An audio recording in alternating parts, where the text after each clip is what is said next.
শুভেচ্ছা। দেশের সংবাদে স্বাগত জানাচ্ছি সুমাইয়া সাজ্জাদ। শুরুতেই সংবাদ শিরোনাম।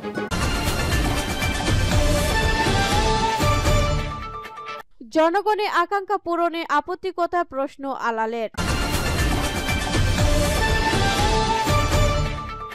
এরপর জানিয়ে দেব, কল্যাণমুখী রাষ্ট্র বিনির্মাণে শত যোগ্য নেতৃত্ব তৈরি করতে হবে বলছেন রফিকুল ইসলাম। আরও জানিয়ে দেব, ট্রাফিকে 1000 ছাত্রকে নিয়োগের প্রস্তাব পাঠানো হয়েছে বলছেন স্বরাষ্ট্র উপদেষ্টা জাহাঙ্গীর আলম চৌধুরী। এদিকে পরিবেশ সুরক্ষায় বাংলাদেশকে সহায়তা দেবে ইউ বলছেন রেজওয়ানা হাসান।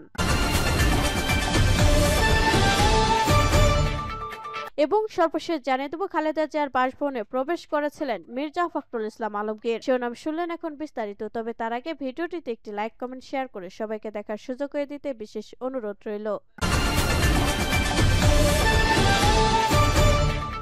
জনগণের আকাঙ্ক্ষা পূরণে আপত্তি কিসের প্রশ্ন আলালের। বিএনপির চেয়ারপারসন উপদেষ্টা সৈয়দ মোয়াজ্জেম হোসেন আলাল বলেছেন, নির্বাচন আগে নাকি সংস্কার আগে, একথা যারা বলেন তাদেরকে বলবো, সংস্কার হচ্ছে একটা অন্তহীন প্রক্রিয়া। যতদিন পৃথিবী থাকবে, এদেশ থাকবে, ততদিন সংস্কার চলমান থাকবে। কিন্তু দীর্ঘ 17-18 বছর ধরে বাংলাদেশের মানুষের যে প্রাণের আকাঙ্ক্ষা ভোট কেন্দ্রে গিয়ে একটি ভোট দেয়া, সেটা পূরণ করতে আপত্তি কোথায়? তিনি বলেন, নির্বাচনের মাধ্যমে যদি একটি নির্বাচিত সরকার প্রতিষ্ঠিত হয়, তাদের কাছে যে শক্তি, সাহস ও দক্ষতা থাকবে, তা দিয়ে অনেক সমস্যার সমাধান করা সম্ভব, যেগুলো এই সরকারের পক্ষে সম্ভব হচ্ছে না। মঙ্গলবার জাতীয় প্রেস ক্লাবের সামনে আয়োজিত তৃণমূল নাগরিক আন্দোলনের উদ্যোগে আয়োজিত ধর্মের নামে ব্যবসা ও জাতীয় নির্বাচন নিয়ে নানামুখী ষড়যন্ত্রের প্রতিবাদে নাগরিক অবস্থান কর্মসূচিতে প্রধান অতিথি বক্তব্যে তিনি এসব কথা বলেন। মোয়াজ্জেম হোসেন আলাল বলেন, আজকে বাংলাদেশে অনেক সমস্যা আছে বলে বিএনপি একমাত্র রাজনৈতিক দল যাদের পক্ষ থেকে 2 বছর আগে জাতির মুক্তির সনদ হিসেবে সংস্কার কর্মসূচি দেওয়া হয়েছিল।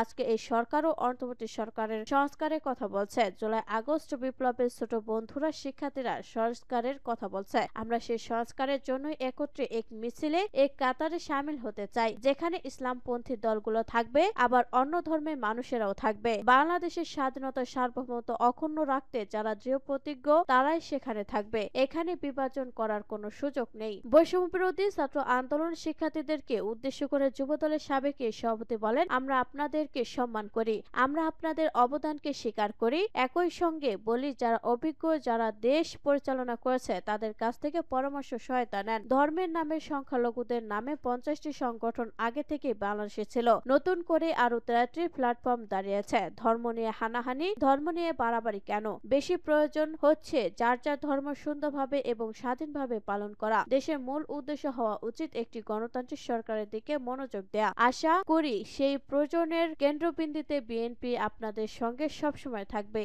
কল্যাণমুখী রাষ্ট্র বিনির্মাণে শত যোগ্য নেতৃত্ব তৈরি করতে হবে বলছেন রফিকুল ইসলাম। কল্যাণমুখী রাষ্ট্র বিনির্মাণে শত যোগ্য নেতৃত্ব তৈরি করতে হবে মন্তব্য করে বাংলাদেশ জামায়াতে ইসলামীর সরকারি সেক্রেটারি জেনারেল মাওলানা রফিকুল ইসলাম খান বলেছেন, আদর্শ নেতৃত্ব গঠনের দিনের গভীর জ্ঞান অর্জনের মাধ্যমে নারী পুরুষের শস্য জায়গায় নিজেদেরকে নেতৃত্বের উপযোগী করে গড়ে তোলার আমাদের ভীষণ। সমাজ পরিচালনার সর্বস্তরে আল্লাহ ও তার রাসূল সাল্লাল্লাহু আলাইহি ওয়াসাল্লাম এক নিষ্ঠ আনুগত্য প্রতিষ্ঠার জন্য আমাদের নিরলসভাবে কাজ করে যেতে হবে। তিনি বলেন, ধৈর্যশীলতা, দৃঢ়তা ও আল্লাহর ওপর নির্ভরতাকে অবলম্বন করে নিষ্ঠার সাথে আল্লাহর সন্তুষ্টি অর্জনের লক্ষ্য পানে এগিয়ে যেতে হবে। নৈতিক, আদর্শিক ও কল্যাণমুখী রাষ্ট্র গঠনে পুরুষের পাশাপাশি নারীদেরকেও দায়িত্বশীল ভূমিকা রাখতে হবে। ঢাকা মহানগরীর দক্ষিণের সহকারী সেক্রেটারি মোহাম্মদ আব্দুল মান্নান দারসুল কোরআন উপস্থাপন করার সময় বলেন, ইসলামী আন্দোলনের কর্মী হিসেবে আল্লাহর পথে প্রাণান্তকর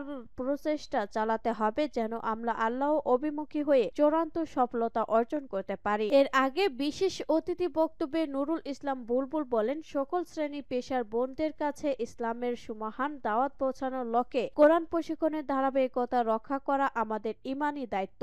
তিনি আদর্শ পরিবার ও সমাজ গঠনে পরিবার ভিত্তিক দাওয়াতে আরো তৎপর হওয়ার প্রতি গুরুত্ব দেওয়ার আহ্বান জানান। ট্রাফিকে 1000 ছাত্রকে নিয়োগের প্রস্তাব পাঠানো হয়েছে বলছেন স্বরাষ্ট্র উপদেষ্টা জাহাঙ্গীর আলম চৌধুরী। ছাত্র আন্দোলনে অংশ নেয়াদের মধ্য থেকে 1000 জনকে ট্রাফিকে নিয়োগ দেওয়ার ব্যাপারে প্রস্তাব পাঠানো হয়েছে বলে জানিয়েছেন স্বরাষ্ট্র উপদেষ্টা লেফটেন্যান্ট জেনারেল অবসরপ্রাপ্ত মোহাম্মদ জাহাঙ্গীর আলম চৌধুরী। তিনি বলেন, আমরা এরই মধ্যে আলোচনা করেছি আমাদের স্বরাষ্ট্র মন্ত্রণালয় আওতাধীন প্রতিষ্ঠানে আহতদের মধ্যে প্রথম দিকে 100 জনকে নিয়োগ দেব, পর্যায়ক্রমে আরো নিয়োগ দেওয়া হবে। একই সঙ্গে ট্রাফিক ব্যবস্থাপনার লোকবল সংকট এবং এই ক্ষেত্রে শিক্ষার্থীরা ভালো করায় 1000 জনকে নিয়োগ দেওয়ার কথা জানান তিনি। পর্যায়ক্রমে আরো নিয়োগ দেওয়া হবে। তারা যেহেতু পড়াশোনার পাশাপাশি দায়িত্ব পালন করবে তাই তাদের সম্মানই দেওয়া হবে। তিনি আরো বলেন, এরই মধ্যে 400 জনকে নিয়োগ দেওয়া হয়েছে। মঙ্গলবার 7 জানুয়ারি সকালে রাজধানী মালিবাগে পুলিশের বিশেষ শাখা এসপি ও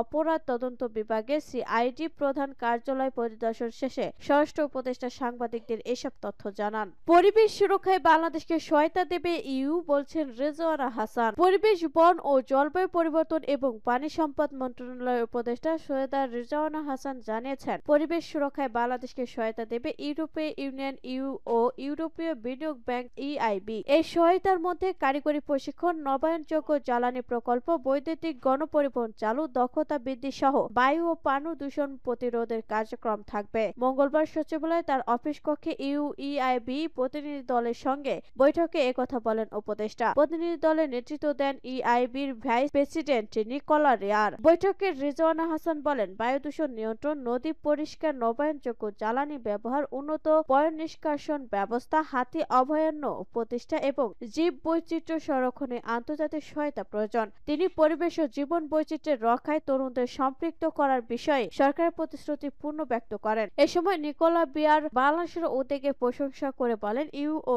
ইআইবি বাংলাদেশের পরিবেশ উন্নয়নের অভিজ্ঞতা সম্পদ দিয়ে সহযোগিতা করবে। তিনি বনায়ন, জলবায়ু পরিবর্তন মোকাবেলা, টেকসই আবাসন, সবুজ বন্ড ও বর্জ্য ব্যবস্থাপনার যৌথ উদ্যোগের সম্ভাবনার কথা উল্লেখ করেন।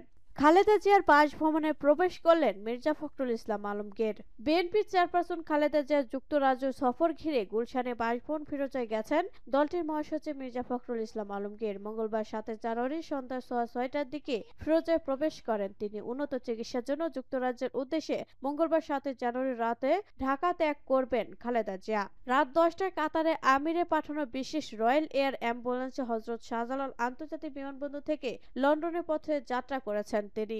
জানা গেছে, রাত 8টার দিকে বিমানবন্দরের উদ্দেশ্যে ফিরোজা থেকে রওনা হয়েছেন বিএনপির চেয়ারপারসন খালেদা জিয়া। তাকে বিদায় শুভেচ্ছা জানাতে বিকেল থেকে গুলশানে বাসভবনের সামনে নেতাকর্মী ও সমর্থক সহ বিভিন্ন স্তরের মানুষ জড়ো হয়েছিলেন। ফিরোজায় প্রবেশের সময় মির্জা ফখরুল উপস্থিত নেতাকর্মীদের সহ সবার উদ্দেশ্যে বলেন, আপনারা সুশৃঙ্খল অবস্থায় ফুটপাতে দাঁড়ান, রাস্তা ফাঁকা রাখুন। সরেজমিনে দেখা গেছে, ফিরোজার সামনের সড়কে গাড়ি চলাচল বন্ধ। আইন শৃঙ্খলা বাহিনীর সদস্যদের তৎপর থাকতে দেখা গেছে।